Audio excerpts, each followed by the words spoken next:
السعودية أعلنت غضبها رغم أن الشيخ السديس إمام الحرس المكي كان لسه قايل من 3 شهور بس أن أمريكا والسعودية هم قطبي العالم وبيقودوه الآن. فالجمهور الجزائري استنتج الحقيقة دي من كلام السديس حقيقة، وكثير من المشاهد اللي في الفترة الأخيرة خصوصا بعد قرار القدس الناس بدأت تشوف.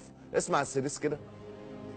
مجددا إلى وقائع مؤتمر منظمة العالم الإسلامي المنعقد حاليا في نيويورك مع أهمية التواصل الحضاري بين العالم الإسلامي وغيره، ولا سيما بين المملكة العربية السعودية والولايات المتحدة الأمريكية في مثل هذه الظروف التي تحتاج الإنسانية كلها والبشرية جمعاء إلى إحقاق الأمن والسلم الدوليين وإلى مكافحة الإرهاب والتطرف. واليوم المملكة العربية السعودية والولايات المتحدة الأمريكية وهما قطب هذا العالم بالتأثير يقودان ولله الحمد والمنة بقيادة خادم الحرمين الشريفين وأيضا الرئيس الأمريكي العالم والإنسانية إلى مرافق الأمن والسلام. ننتقل مجددا، هننتقل إن شاء الله كلنا مجددا. الحقيقة أعتقد أن حضرتك من واقع يعني متابعتنا اللي بتشرفنا بيها فترات طويلة